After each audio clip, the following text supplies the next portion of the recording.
নমস্কার, ইন্ডিয়ান মঙ্কস পেজে সবাইকে স্বাগত। আজকে বেশ অনেকখানি দেরি হয়ে গেল, অত্যন্ত দুঃখিত। আজকে মূল যে আলোচনার বিষয়, যোগ বাশিষ্ঠ ষাট থেকে, জগতের কোনো স্বতন্ত্র সত্তা নেই। এবার কথা হচ্ছে যে জগতের যে স্বতন্ত্র সত্তা আমরা খুঁজতে যাই, প্রথম কথা হচ্ছে জগৎটা কি। প্রায় 1 বছরের বেশি হয়ে গেল অনলাইনে আলোচনা চলছে, এবং স্বামী শিষ্য সংবাদ 1 বছরের বেশি, মানে সবার আগে ওটাই শুরু হয়েছিল। তো জগৎ কি, এটা প্রথম যদি আমরা, মানে এটা নিয়ে প্রচুরবার কথা হয়েছে, ভবিষ্যতেও প্রচুর বার হয়তো কথা হবে যে জগৎ কি। কারণ অদ্বৈত বেদান্ত, সবাইকে প্রণাম, আলাপন চ্যাটার্জি প্রণাম, প্রকাশ চন্দ্র সরকার প্রণাম, সবাইকে যারা যারা রয়েছেন সবাইকে আমার প্রণাম। আমি আজকে ডাইরেক্টলি টপিকে ঢুকছি, কারণ অলরেডি যথেষ্ট দেরি করে ফেলেছি আমি, মানে এর থেকে আর দেরি করা যায় না। তো সবাইকে আমার প্রণাম। তো যেটা কথা হচ্ছে যে জগৎ কি, এইটা প্রথমে বুঝতে হবে বা প্রথমে বোধ করতে হবে।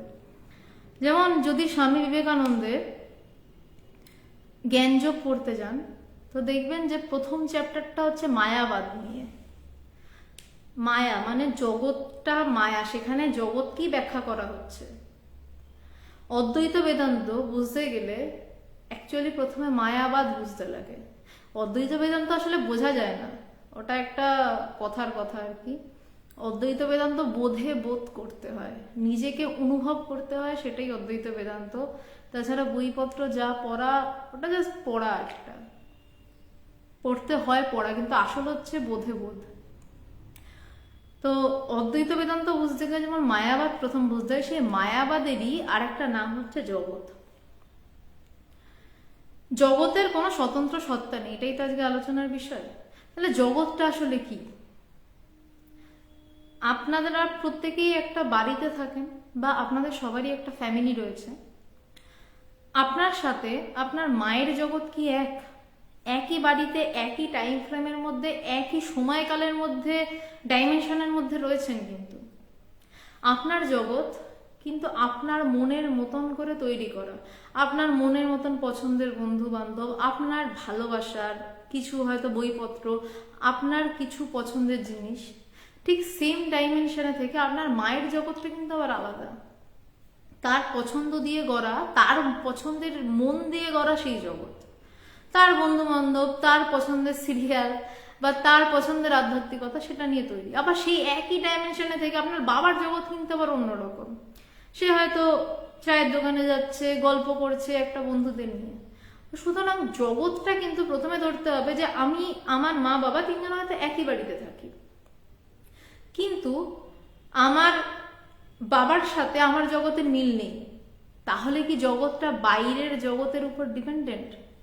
কারণ ইম্পর্টেন্ট ফ্যাক্টর, আমরা একই বাড়িতে রয়েছি, আমরা একসাথে রয়েছি, একই সময়ের মধ্যে দিয়ে যাচ্ছি। আবার আমার মায়ের সাথে আমার বাবার মিল নেই। যদি বলা হয় যে আমার মায়ের সাথে তো আমার জগৎ মিলবে না, কারণ আমাদের মানে একটা জেনারেশন গ্যাপ, বাবার সাথে তো মায়ের জেনারেশন গ্যাপ নেই, তাহলেও তাদের দুজনের জগৎটা আলাদা। কোনোদিনই দুজনের জগৎ খুব একটা এক হয় না। যদি এক আধ্যাত্মিক পথের হন, তাহলেও কিন্তু প্রত্যেকের পথ আলাদা। আধ্যাত্মিক জগতে একটা জিনিস ভীষণভাবে বলা হয়, যেখানে সবার পথ নিজের নিজের মতন। কেন বলা হয়? কারণ প্রত্যেকেই একটা নিজের কল্পিত জগৎ সৃষ্টি করে। সংসারে থাকলে সেটা সাংসারিক জগৎ, যেটা আরো বাড়ছে। আধ্যাত্মিক জগতে এসে আধ্যাত্মিক জ্ঞান লাভের জন্য, যেখানে গেলে বোধে বোধ করা যায়, অনুভব করা যায় যে জগতের কোনো স্বতন্ত্র সত্তা নেই, সেই অনুভূতিটার জন্য যখন আমরা যাত্রা শুরু করি, একটা তো অন্তর্মুখী যাত্রা এটা, সেই যাত্রাপথটাও কিন্তু প্রত্যেকে তার নিজের জগৎ নিজের মতন করে সাজায়। তার নিজের মনের মতন করে তার সেই যাত্রাপথ সাজানো হয়, যেই যাত্রাপথে হেঁটে গিয়ে সে শেষে বুঝতে পারে যে এই জগতের কোনো স্বতন্ত্র সত্তা নেই বা জগতের কোনো অস্তিত্ব নেই, বা আমি জগৎ তৈরি করছি, আমি আমার জগৎ ভাঙছি। সেই জন্যই ভক্তি পথ এসছে, জ্ঞান পথ এসছে, যোগ পথ এসছে, নানান রকম পথ এবং মতের সন্নিবেশ ঘটেছে। প্রত্যেকে যাচ্ছে সেই একই জায়গাতে। কিন্তু এই যেই জগৎ নিয়ে আমরা এত মেতে থাকি, না আমার এই প্রবলেম, আমার সেই প্রবলেম, আমার এইটা সমস্যা, আমার সেটা সমস্যা, একটা তুড়িতে কিন্তু উড়ে যায়। চট করে ঘুমিয়ে গেলে আমার সব প্রবলেম শেষ হয়ে যায়, ঘুম থেকে জেগে উঠলেই আমার প্রবলেম শুরু হয়।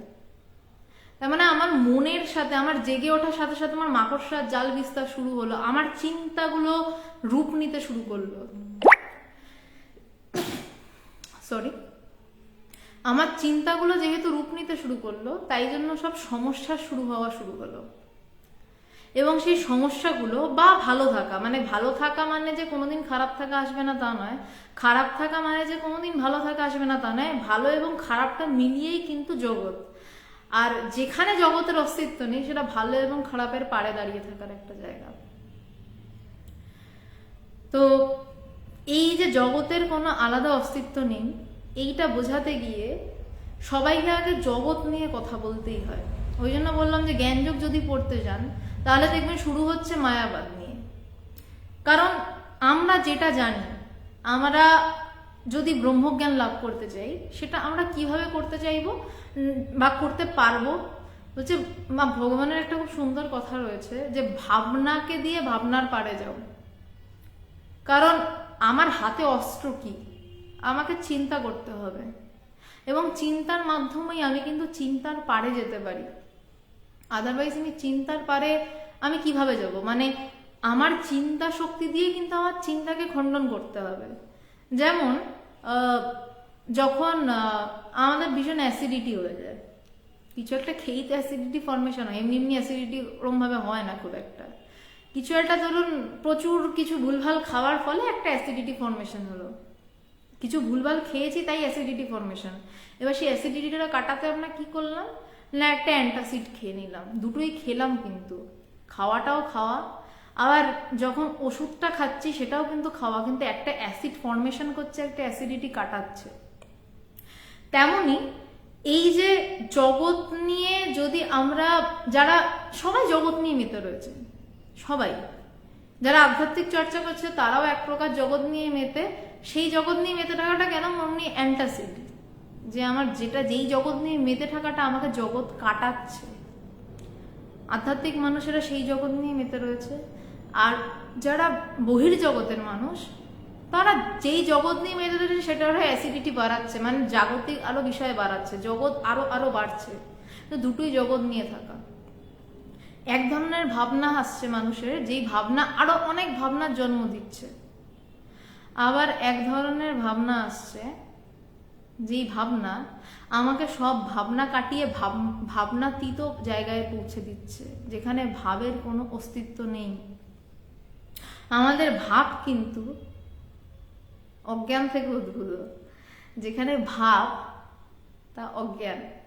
কারণ ভাব মানে আমার কোনো ভাব হচ্ছে, দুই যেখানে রয়েছে তা কিন্তু অজ্ঞান, যেখানে এক রয়েছে সিঙ্গেল সেটাই কিন্তু জ্ঞান, বাকি আর যা কিছু সমস্ত অজ্ঞান।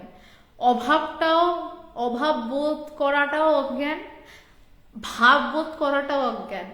অভাব এবং ভাবের পারে চলে যাওয়াটার নাম জ্ঞান, যেখানে দাঁড়িয়ে বলতে পারা যায় এই জগৎটার কোনো অস্তিত্ব নেই, কোনো স্বতন্ত্র সত্তা নেই। তো আজকে এই এর আগের দিনের যে শ্লোকটি ছিল যোগাবাশিষ্ঠ সারের, সেই শ্লোকটিকে ব্যাখ্যা করতে গিয়ে যিনি টিকাকার স্বামী ধীরেশানন্দজি, তিনি পঞ্চদশী সেই বইটির একটা শ্লোক এনেছেন, এবং সেই শ্লোকটি যেরকম, সেই শ্লোকটি থেকেই এই আজকের যে টপিকটা সেটা নিয়ে আলোচনা। শ্লোকটি হচ্ছে ইয়ৎসৎ ভাসমানং তন্মিথ্যা স্বপ্ন জাদিবৎ, যে যাহা অসৎ অর্থাৎ নাই কিন্তু ভাসমান বা প্রতীয়মান হয় তাহা মিথ্যা। বলছে যা নেই কিন্তু ভাসমান বা প্রতীয়মান হচ্ছে তা মিথ্যা। যেমন আমার কালকের জগৎটার সাথে আজকের জগৎটার হয়তো খুব একটা মিল নেই, বা আমার 10 বছর আগের জগতের সাথে, 10 বছর বাদ দিন, আপনাদের সবারই 1 বছর আগের জগতের সাথে হয়তো আজকের জগতের খুব একটা মিল নেই। যারা চাকরি ক্ষেত্রে রয়েছেন তাদেরও সেম, যারা এই আধ্যাত্মিক জগতে রয়েছেন তাদেরও সেম। কারণ সব জায়গাতেই হয় এগিয়ে যাওয়া থাকছে, নয় পিছিয়ে যাওয়া থাকছে। হয়তো কেউ আধ্যাত্মিক জগতে অনেকটা এগিয়ে গেছিল, সে হয়তো কোনো না কোনোভাবে সেই জায়গা থেকে ছিটকে পড়েছে এবং সে সেটা ফিল করছে। তো তার কিন্তু ওই আধ্যাত্মিক জগৎ বদলে গেছে। কেউ হয়তো চাকরি ক্ষেত্রে একটা প্রমোশন পেয়ে খুব আনন্দ পেয়েছিল, তো তার 1 বছর পরে খাটতে খাটতে এবং অফিস পলিটিক্সে হয়তো জীবন কয়লা হয়ে যাচ্ছে, সে এখন বলছে বাবা প্রমোশন পেয়ে কি বিপদে পড়লাম। তো প্রত্যেকেরই জগৎটা কিন্তু 1 বছর আগের জগৎ বা 1 বছর পরের জগৎ এক নেই, 6 মাস আগের জগৎ 6 মাস পরের জগৎ এক নেই। তো যেই জিনিসটা এক নেই সেটা তো মিথ্যা। তাই জন্য এখানে বলছে যে যা অসৎ অর্থাৎ নেই কিন্তু ভাসমান বা প্রতীয়মান হয়, বলছে কিন্তু সেটা ভাসমান হচ্ছে কিংবা প্রতীয়মান হচ্ছে, মানে তা যেন দেখা যাচ্ছে। ভাসমান বা প্রতীয়মান মানে যেন দেখা যাচ্ছে তাহা মিথ্যা, সেটা মিথ্যা। যেমন স্বপ্নদৃষ্ট গজাদে মরীচিকার জল বা ইন্দ্রজাল প্রভৃতি, বলছে যেমন স্বপ্নে দেখা হাতি বা বিভিন্ন কিছু, মরীচিকার জল, মরীচিকা সবাই জানেন, যখন মরুভূমিতে মানুষ পথ হারিয়ে ফেলে তখন সে ওই সূর্যের আলোতে সে মরীচিকার একটা রূপ দেখতে পায়। ওটা সাইন্টিফিক্যালি বলা গেলে যেতে পারে এই বালির মধ্যে সূর্যের আলো, মানে পুরো এত বড় ধুধু আলো, মানে সবাই ব্যাখ্যাটা জানেন, তাও আরেকবার ছোট্ট করে বলে দিচ্ছি। মরীচিকা সেটাই যে মানে বিশাল তো বালির আস্তরণের মধ্যে সূর্যের আলোটা রিফ্লেক্ট করে আমাদের চোখে যেভাবে পড়ে হঠাৎ করে, মনে হয় ওখানটা একটা সুন্দর জলাশয় রয়েছে, গাছ ফাছ রয়েছে, অনেক কিছু রয়েছে। মরুভূমিতে পথ হারালে সে মরীচিকা খোঁজে। তো বলছে যে তেমনি আমরা জগতের মধ্যে সুখ খুঁজতে যাই, সুখ খোঁজাটা কেমন হয় না, ওই মরীচিকার জলের মতন হয়, যে মরীচিকার জল যেন জল রয়েছে, কিন্তু যেই কাছে যাচ্ছি দেখছি কোথায় জল, এ তো যেমন বালি তেমনই বালি।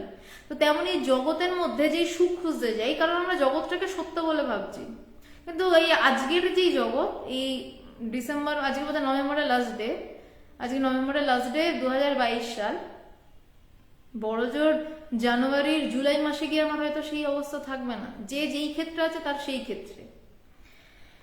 তো সেই যেটা বদলে যাচ্ছে সব সময়, সেইটা যখন আঁকড়ে আমরা বাঁচতে চাই, তো সেটা তো মরীচিকার জলের মতনই হবে। কিন্তু যারা এটা বুঝে বাঁচে যে এটা বদলাবেই এবং আমাকে এই বদলের মধ্যে থেকে আমাকে পথ করে নিতে হবে, তো তখন সে সেই জগৎ, নিজের তৈরি জগৎ দিয়ে জগৎ কেটে উড়িয়ে দিতে পারে। অজ্ঞানবশত এক অদ্বিতীয় সদরূপ ব্রহ্মে জগৎ প্রতীতি হইতেছে। এই জগৎ সত্য বলিয়া বোধ হইলেও জ্ঞান দশাতে অধিষ্ঠান জ্ঞান দ্বারা উহা বাধিত হইয়া যায় বলিয়া জগতের ত্রিকালাবস্থায় কোনো স্বতন্ত্র সত্তা নাই, অতএব জগৎ মিথ্যা।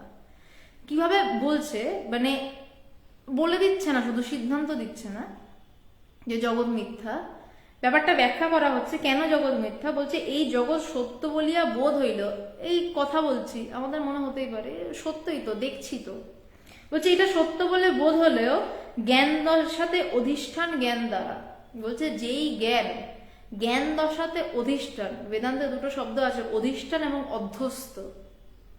এই যোগা বাশিষ্ঠ সারের দিন এবং বেদান্ত সাধনা শুক্রবার যেদিন আলোচনা হয়, শুক্রবার 9টা থেকেই বেদান্ত সাধনার আলোচনাটা হবে, সেদিন আশা করি দেরি হবে না। তো এইগুলোতে একটু বৈদান্তিক টার্মস এসে পড়ে, কারণ এই দুটোই বেশ কড়া বই আর কি বেদান্তের।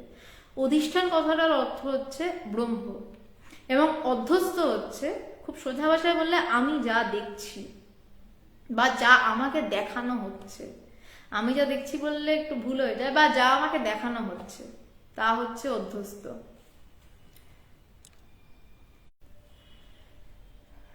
সরি, যা আমাকে দেখানো হচ্ছে আর যা আমি দেখছি, যেটা দেখানো হচ্ছে সেটাকে বলা হচ্ছে অধ্যস্ত, আর অধিষ্ঠান হচ্ছে আমার জ্ঞান অবস্থায়, যেখানে আমি মানে আসল যে ব্রহ্ম দাঁড়িয়ে আছে, ব্রহ্ম জ্ঞান লাভ বা ওরকম কিছু না, ব্রহ্ম যে বা জ্ঞান। তাই বলছে যে জগৎ সত্য বলিয়া বোধ হইল জ্ঞান দশাতে অধিষ্ঠান জ্ঞান দ্বারা, বলছে জ্ঞান দশাতে, যেইখানে আমি পুরো সেই জায়গা ধরে দাঁড়িয়ে আছি, সেই জ্ঞান দশাতে অধিষ্ঠান জ্ঞান দ্বারা উহা বাধিত হইয়া যায়, বলছে উহা আটকে যায়। মানে আমার যারা সেই জ্ঞান দশাতে দাঁড়িয়ে রয়েছেন তারা বলছে না এই জগৎটা সত্য বলে মনে হচ্ছে, কিন্তু তাদের জ্ঞানই তাদেরকে বলে দিচ্ছে ধাক্কা মেরে, যখন সেই জ্ঞান দশাতে উপনীত হয় মানুষ, যে এইটা সত্য নয়। আমি যুক্তি দিয়ে বললাম যে কেন সত্য নয় জগৎটা, কিন্তু একটা আছে অনুভূতি যেটা ভিতর থেকে আসে এবং যেটার জন্য কোনো প্রকারের বিচার দরকার হয় না, কোনো যুক্তি দরকার হয় না। ঠিক ব্যাপারটা, রাত হয়েছে, সবারই হয়তো কেউ খেয়ে বসেছেন বা কেউ খেতে যাবেন, ডিনার করতে যাবেন, রাত্রের খাওয়া খেতে যাবেন।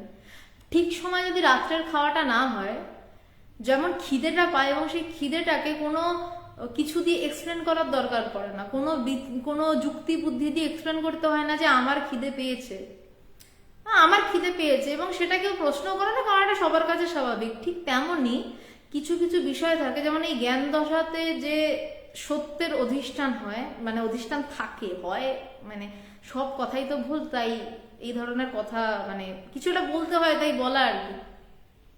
তো জ্ঞান দশাতে যেই সত্যের অধিষ্ঠান থাকে, সেইখানে যখন মানুষ দাঁড়িয়ে থাকে তখন সততই ওই ভিতর থেকে আসে যে এ জগৎ মিথ্যা। তখন সেটা কোনো যুক্তি বুদ্ধির ধারে যায় না, প্রথম শুনতে হয় যুক্তি বুদ্ধি, কারণ যুক্তি না এলে, আমাকে যদি কেউ বলে জগৎ মিথ্যা, আমি প্রথমে কেন মানতে যাবো? অ্যাটলিস্ট বেসিক কোনো যুক্তি দিয়ে যদি বলা হয় যে হ্যাঁ এই জন্য জগৎটা মিথ্যা, প্রথমে আমার বুদ্ধিতে পরিষ্কার হওয়া দরকার এ জগৎ মিথ্যা, তারপর কিন্তু আমার জ্ঞানে পরিষ্কার হয় এ জগৎ মিথ্যা, এবং সেখানে তখন কোনো যুক্তি বুদ্ধির ধার ধারে না, তখন একদম এক কোপে উড়ে যায় না, তখন এই এক কোপে উড়ে যায় এ জগৎ মিথ্যা। বলছে ওই অধিষ্ঠান জ্ঞান দ্বারা উহা বাধিত হইয়া যায়, বাধিত হইয়া যায় মানে আটকে যায়, তখন ওই জ্ঞান কিছুতেই বোধ করতে দেয় না এই জগৎ সত্য। বলছে এই বাধিত হইয়া যায় বলিয়া জগতের ত্রিকালাবস্থায় এই কোনো স্বতন্ত্র সত্তা নেই। তিন কালে, অতীত বর্তমান ভবিষ্যৎ, এই তিন কালে কোনো স্থায়ী সত্তা নেই। আমার ঠিক যখন লাইফটা শুরু করেছিলাম সেই সময়কার মনের অবস্থা বা আপনাদেরও মনের অবস্থা, এই মুহূর্তের মনের অবস্থা, ঠিক আর আধ ঘন্টা পরের মনের অবস্থা কিন্তু এক থাকবে না। তো বলছে তাই জগতের ত্রিকালাবস্থায় কোনো স্বতন্ত্র সত্তা নেই, কোনো আলাদা সত্তা নাই, অতএব জগৎ মিথ্যা। বলছে সেই কারণে জগৎটাকে মিথ্যা বলে প্রতীত করা হচ্ছে, কারণ আপাত প্রতীয়মান বলা হচ্ছে জগৎকে। জগৎকে মিথ্যা রূপে দর্শনই শান্তিপ্রদ। বলছে যদি শান্তি চাও তাহলে জগৎকে মিথ্যা রূপে দর্শন করো।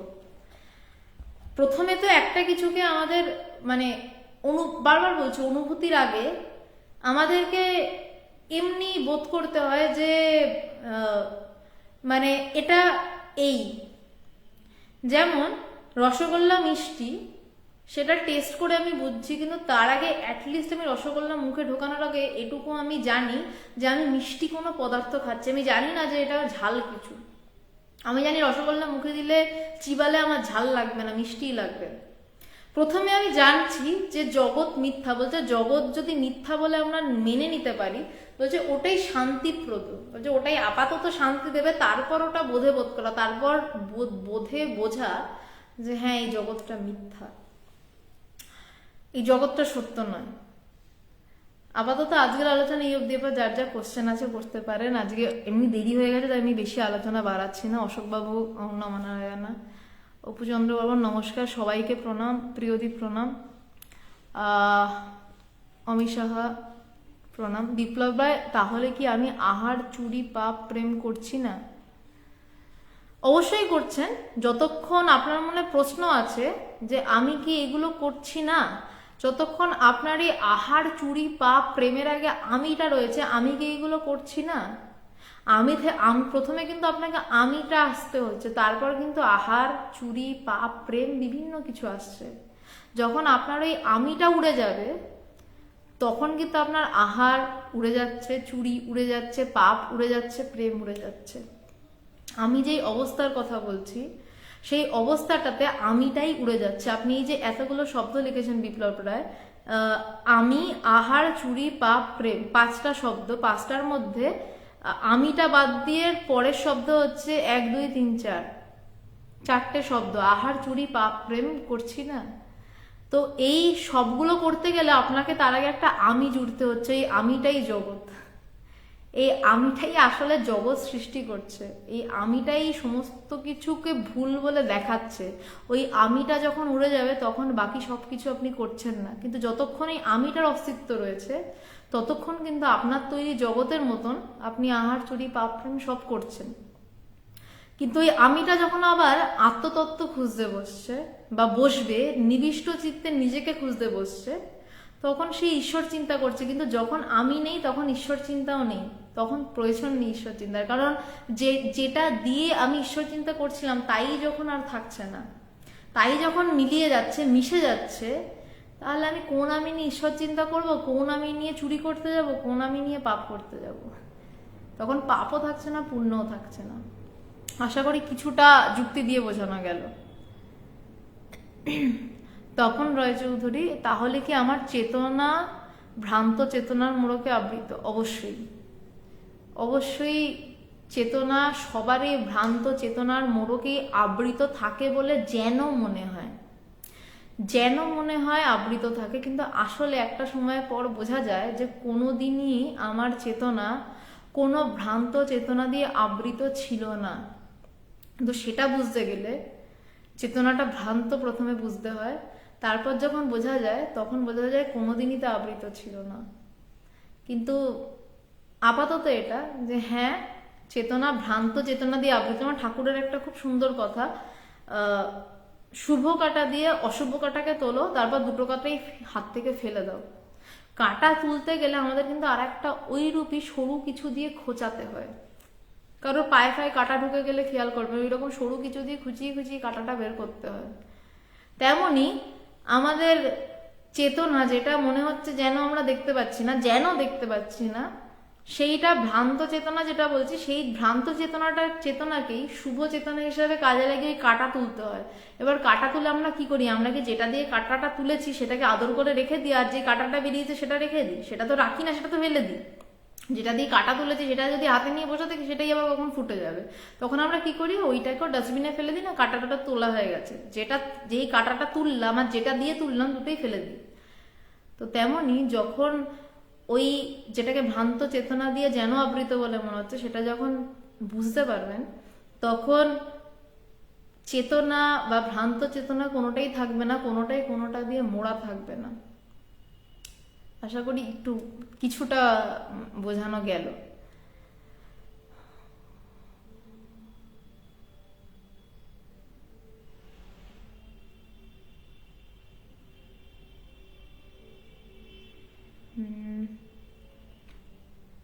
প্রিয়দীপ, আমরা সবাই তো আসলে নিম্নতর চেতনা থেকে উচ্চতর চেতনার দিকে যাওয়ার প্রচেষ্টা ক্রমাগত চালিয়ে যাচ্ছি, যার জন্য রামকৃষ্ণদেব সকলকে আশীর্বাদ করেছিলেন সকলের চৈতন্য।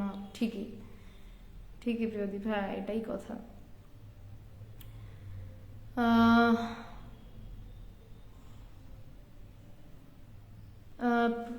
প্রিয়ঞ্জিত প্রণাম। হ্যাঁ, অনেকদিন পরই লাইভে আসা হচ্ছে। হ্যাঁ রে সৌম্যদীপ, অনেক দেরি হয়ে গেল, কারণ বাইরে ছিলাম, পৌঁছাতে বাড়ি ঢুকতেই দেরি হয়ে গেছে। দীপক বিশ্বাস নমস্কার। আমিত্ববোধ সরে গেলেই বিপ্লব রায় আত্মজ্ঞানের লাভ হয়। আমিত্ববোধ সরে যায়, সরানো যায় না।